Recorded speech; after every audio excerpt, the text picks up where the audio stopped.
So today we will study what is four-bar mechanism and how the four-bar mechanism is modified to get its inversion and how these inversions are useful for different machines and mechanisms. So first consider a four-bar mechanism. Four-bar mechanism means it will have four links connected to form a closed mechanism. So four links can be connected like a quadrilateral, not with same sizes of links, and this is four bar mechanism. So four links. First point is four bar mechanism consists of four links and it is connected by four joints which we call as pin joints. Pin joints. So four pin joints and one of the link will be grounded so that we can call it as a mechanism. When kinematic chain one of the links are fixed, it is known as fixed link, it is known as mechanism. So this is fixed link and all the others will be able to move around this joint. So these or each of these joints form a turning pairs. So links can turn around that pair or turn inside that pair. Pair means two links connected with having a relative motion, and if that relative motion is turning, you call that pair a turning pair. So this all these two links forms a pair at its joints. So it has a turning pairs. So four bar mechanism have four links, four pin joints, and four turning pairs, and one of the links will be fixed. And you see from this mechanism, you can see if this link is fixed, this link can move around this point like a rotation. That link can rotate around that point. Similarly, this link can also rotate around this point. So a link that can rotate around a point, we call it as crank. In IC engine, you know what is crank. So same thing, links that can rotate are known as cranks. And just to mention that name only, I mentioned it, crank. So let me name each of the link. So links are named like this, putting a bracket against each link. So first link is fixed, second link, third link, and fourth link. And I'm calling these joints as PA, B, and you can call it as O1 and O2 because this is the center right against which it rotates. So if this mechanism is used to transmit power, then the power from an engine or a motor will be transmitted to one of its links. It may be either 2 or it may be either 4. These two links are the power transmitting links, and the one which receives power is known as driver link. Driver link that receives power, force or torque, and one which the other link which rotates along with this driver link is known as follower. So in this case, let's 2 be the driver, then 4 will be the follower. Sometimes followers are also known as driven link.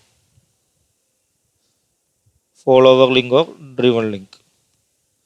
And driver receives power. If this mechanism transmits power from one machine to another, then follower transmits that power to the other machine. So one machine gives power to the driver, then this 4 transmits that power to the other one, follower. And the one that connects these two, follower and driver, is known as coupler. Connects driver and follower. And the other one is known as fixed link. So this is a basic view of what is four bar mechanism. And now for a mechanism just having four links and four pin joints does not qualify for a four bar mechanism. A four bar mechanism should have a criteria, that is the length of longest link plus length of shortest link. That means longest and shortest link should be always be less than the length of other one plus length of other two. For total there are 4. So other 2. So this is a criteria that one of the shorter 4 links will have one very large and one very small. Not very small. One will be the longest, other will be the shortest in terms of length. So sum of the longest but shorter should be always be less than the sum of the other two. This is a criteria that needs to be satisfied for all the 4-bar mechanisms. This is a necessary criteria for all the 4-bar mechanism. So this criteria is what we call it as Greshov's law of 4-bar mechanism. Greshov's law.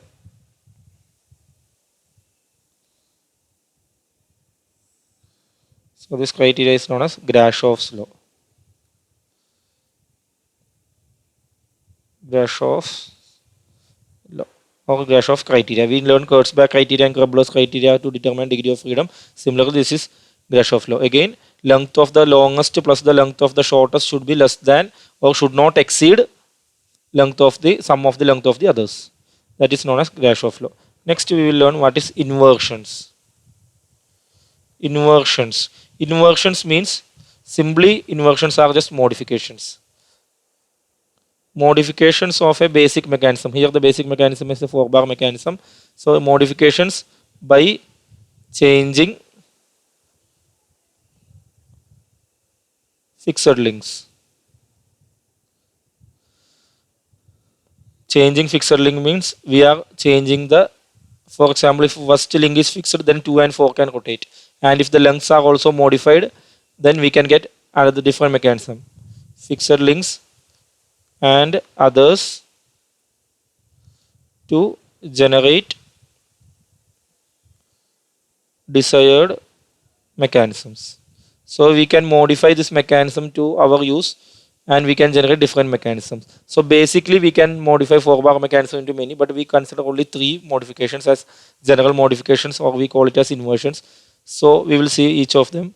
The first inversion, there is a specific order for this. So first inversion is always first inversion, you cannot change it. First inversion. First inversion of the 4-bar mechanism is always called as beam engine. Beam engine. So here there is a 4 links. First link is fixed here, second link is a small crank here, third link is this one, and fourth link is this beam, this EC beam. When this fixed link will be there and crank will be rotating about this point A, so this will be moving in oscillation like a seesaw, then this piston will move inside and out. This is used in oil rigs and all what you call old bore wells. This can still be used in Nevada and Las Vegas or Texas regions in America to dig oil from the ground. We'll just see an animation of these links. How these inversions are moving, we can see it from this. That is not a beam engine, that is the next inversion we will see. This is the animation of beam engine. So you see a crank is rotating, along with that one link is reciprocating, another link is oscillating. So as a result of which we get a engine like operation here. This is the schematic view,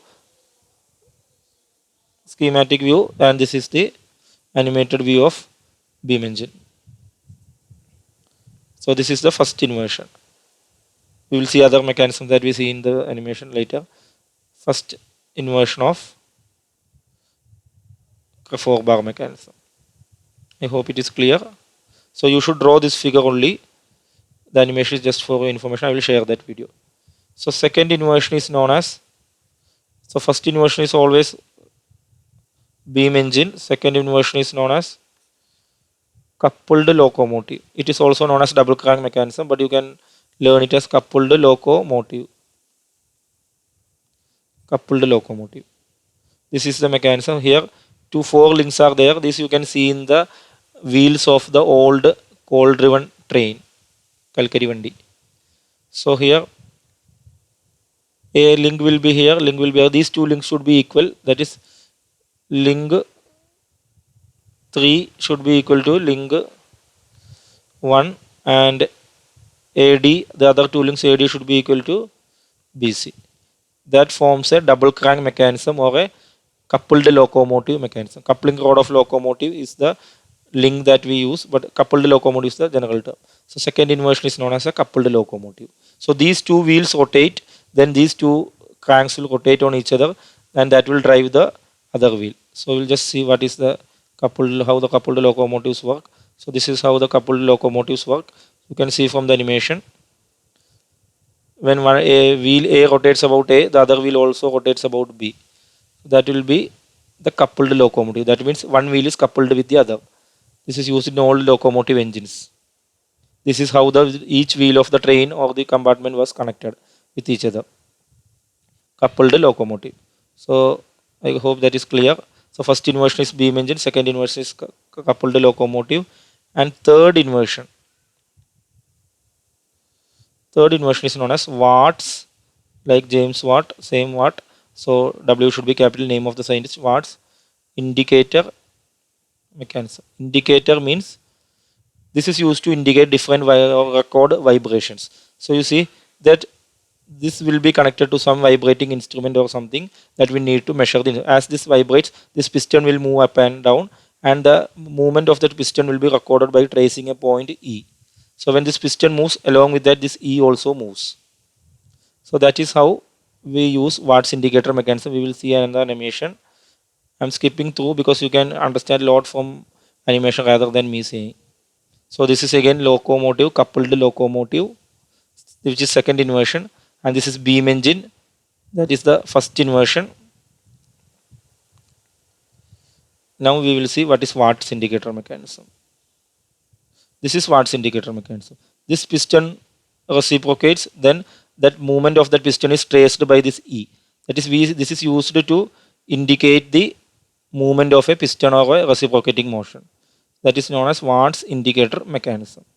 These three are the basic inversions that you should remember for your exams as well as in general. There are many other inversions also. This is known as slider crank mechanism that we will learn later.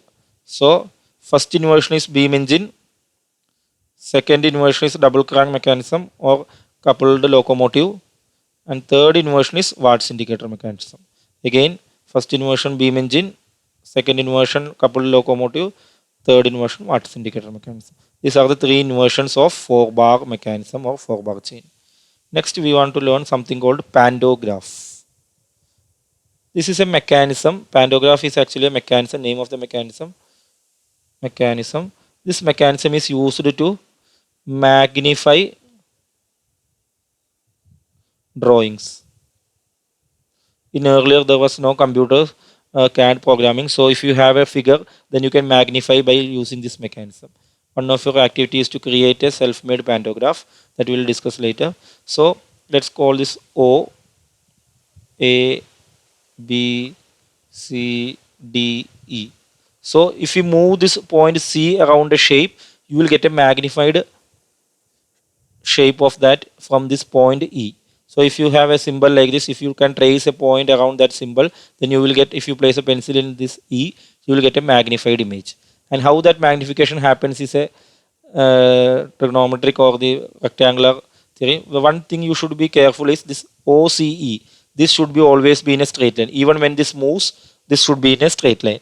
That when you generate this pantograph or construct this pantogram specifically, then it always will be in a straight line.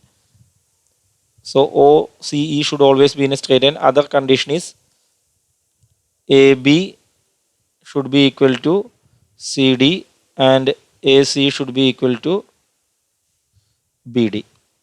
These lengths should be equal and these lengths should be equal.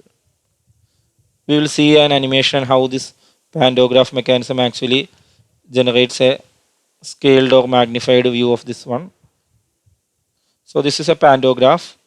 This is two positions of pantograph A and A dash and E and E dash. That means pantograph is moved from A to A dash and E to E dash.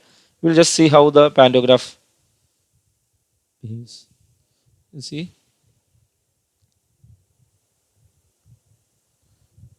Now we'll see a movement. This is see. If you trace this small symbol, you will get a magnified symbol at the other end. That is the basic mechanism of a pantograph. Magnification tool used to enlarge some earlier drawing. Now we will see how that magnification happens. This is a basic mechanism. You know AB and AC are equal. So AB and CD are equal. And similarly DA and CB will be equal. AD and CB will be equal. Then only this mechanism will happen, and also OEA will be a straight line always. Then only this mechanism will work. And when A moves to A dash, E moves to E dash. But you see, if A moved by X distance, E to E dash will be larger distance than X. That is, magnification will happen. And how we can prove it? You can take two similar triangles, ODA and OCE, which is this triangle, and the larger triangle OCB. OCB, the other triangle.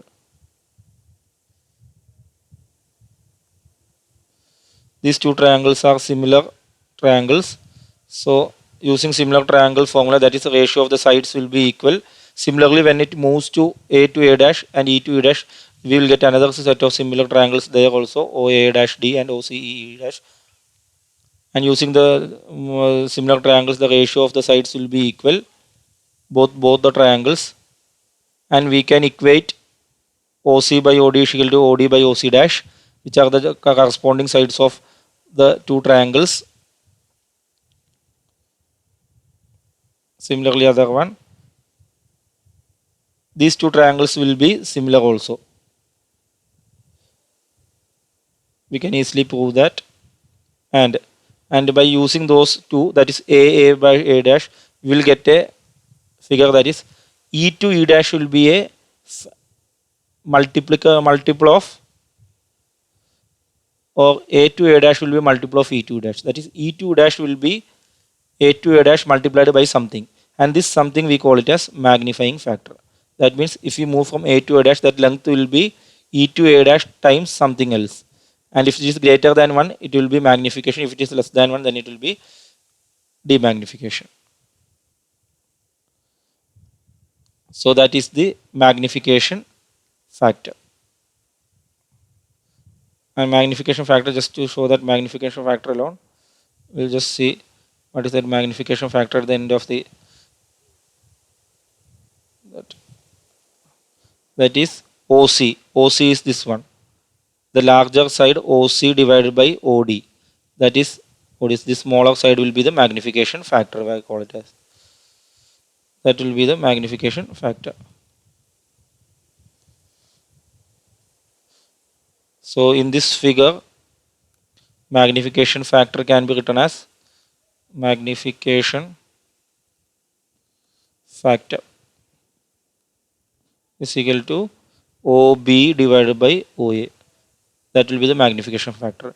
If OB by OA, or you can write E to E dash. E dash is the next point that raised to E dash, and when C goes to C dash, E dash will be equal to C dash times OB divided by OA.